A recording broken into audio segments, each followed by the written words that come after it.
Oke teman-teman, jumpa lagi di channel saya.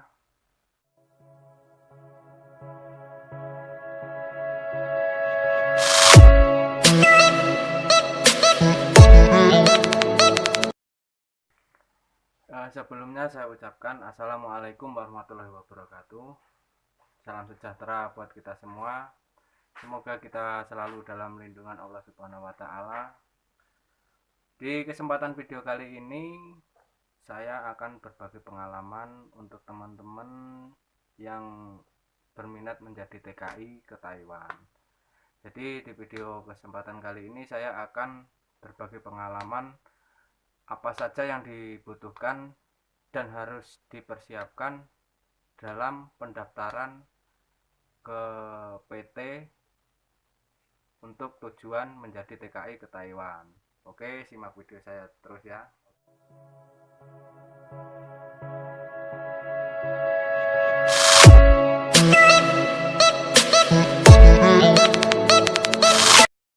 Oke, jadi yang harus dipersiapkan sebelum kita berangkat untuk mendaftar ke PT ya.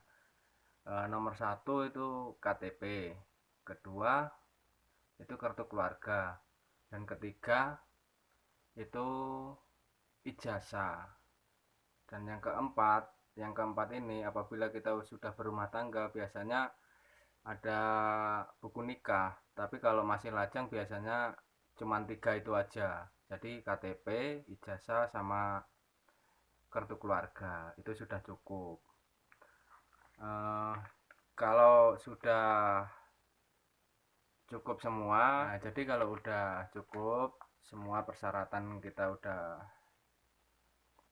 cukup semua, kita langsung daftar ke PT.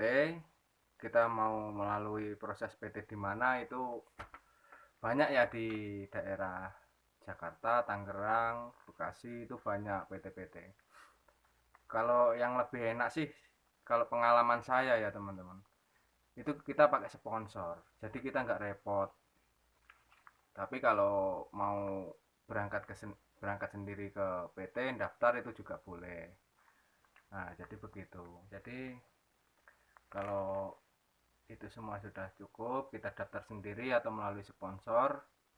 Biasanya kalau udah sampai ke PT yang nomor 2 ini, kita medical pra teman-teman. Jadi setelah datang,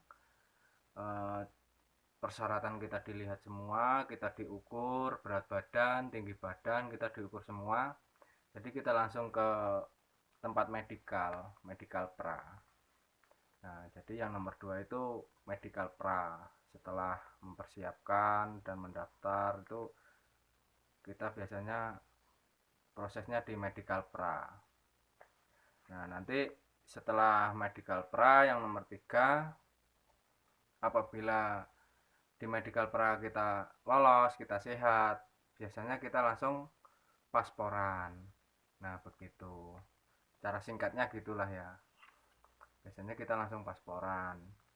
Cuman itu pengalaman saya, karena proses sponsor dan PT itu kan berbeda-beda. Nah ini saya akan jelaskan proses pengalaman saya. Nah yang ketiga itu pasporan. Setelah pasporan biasanya kita nunggu di rumah dulu teman-teman. Jadi kita nunggu di rumah itu bukan nggak ada, apa maksudnya, nggak ada proses lagi, tapi kita itu nunggu di rumah, kita nungguin job. Nah ini yang paling lama ini, nunggu job teman-teman. Untuk pengalaman saya nunggu job itu sekitar 1 bulan. Alhamdulillah setelah medical pra saya lulus, setelah itu saya pasporan. Jadi saya pulang ke rumah, ke kampung, kita nunggu kabar dari PT lagi, dari sponsor saya. Kita nunggu job. Alhamdulillah 1 bulan saya dapat job. Nah jadi yang keempat itu kita nunggu job. Yang kelima, setelah job kita turun, biasanya kita langsung di medical full ya teman-teman. Di medical full, di medical full setelah kita fit, semua, kita nunggu proses selanjutnya. Biasanya setelah medical full itu kita ID-an. Jadi ID itu menyocokkan tempat tanggal lahir di KTP kita, tapi kita ditanya jawab sama petugas ID itu. Nah, jadi ID-an seperti itu. Apabila kita tidak sama, kita ditanya jawab oleh petugasnya tidak sama, biasanya sih juga nggak lolos. Nah, jadi seperti itu proses ID-an. Oke, yang selanjutnya setelah kita ID itu belajar bahasa. Jadi setelah ID kita ke PT, kita belajar bahasa. Jadi kalau di PT itu kita belajar bahasa itu pagi, siang, malam, itu kita belajar bahasa. Dan yang ke selanjutnya proses setelah belajar bahasa, kita nunggu visa turun teman-teman. Jadi visa turun, kita menunggu sambil belajar bahasa itu tadi. Jadi kalau udah belajar bahasa, visa udah turun, baru kita ke proses. Nah, ini proses yang penentuan kita bisa berangkat atau gugurnya. Walaupun kita udah maksudnya dari pertama persiapan medical pra, pasporan, nunggu job turun, medical full, ID-an, belajar bahasa, visa turun. Nah, di proses ini, proses penentuan yaitu proses TETO. Nah, jadi teman-teman harus saya kasih saran, harus jangan grogi lah. Intinya kita relax aja, relax. Kita relax, kita santai jawab. Biasanya sih gampang yang dijawab.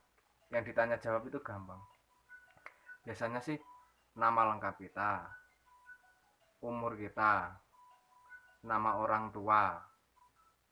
Nah, kalau kita udah berkeluarga, punya anak, nama istri, tanggal lahir istri, terus nama lengkap anak kita, tanggal lahir anak kita. Nah, itu. Tapi ya namanya teto, banyak juga sih yang mental itu karena grogi, teman-teman.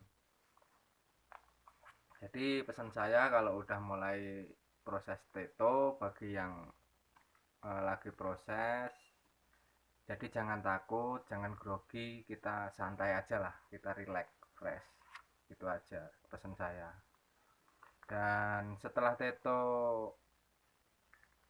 kita laksanakan, kita lolos, biasanya sih nunggu berapa hari, nggak lama sih kalau setelah teto. Biasanya setelah teto itu kan langsung PAP. Nah, jadi kalau PAP itu kan proses pemberangkatan akhir. Jadi itu udah finish, teman-teman. Tinggal kita nunggu terbangnya aja. Nah, kalau PAP itu nggak terlalu ribet kok. Cuman kita gimana jelasinnya? Ya kita cuman masuk ke ruangan, kita dengerin ada yang kayak guru kita cuman diberi arahan aja, kita cuman diberi arahan nanti di Taiwan gini gini gini gini gini, cuman gitu aja. Gampang kok, nggak susah. Kalau PAP itu udah positif lolosnya, cuman kita menghadiri PAP aja itu udah positif. Yang paling berbahaya itu di proses teto. Jadi kita bisa berangkat atau tidaknya itu di proses teto. Nah, kalau kita udah PAP biasanya sih nunggu berapa hari doang sih. Cuma nunggu berapa hari, nggak lama, kita nunggu kita terbang. Nah, jadi kan itu tadi proses-proses pendaftaran ingin menjadi TKI ke Taiwan dari awal sampai akhir. Jadi kan nggak aslinya nggak gampang ya, nggak sulit ya teman-teman. Yang saya rasakan itu nggak gampang, ya nggak sulit. Yang penting data kita semua cocok, sesuai. Nanti kalau udah nunggu terbang, ya udah, kita udah nggak ada proses lagi, ya udah tinggal terbang aja. Jadi itu penjelasan dari saya, dan itu pun pengalaman yang saya saya lakukan sendiri, ya saya rasakan sendiri, pendaftaran awal sampai proses akhir. Oke teman-teman, semoga video saya ini bisa bermanfaat bagi teman-teman yang mau mendaftar menjadi TKI di Taiwan. Oke, bagi yang teman-teman mau mendaftar ke Taiwan, tetap semangat ya, tetap semangat dan optimis. Oke, sekian video dari saya. Jangan lupa subscribe, like, and share biar tidak ketinggalan video saya berikutnya. Terima kasih sudah menyaksikan video saya dari awal sampai akhir. Sekian dari saya akhiri. Wassalamualaikum warahmatullahi wabarakatuh. Bye bye.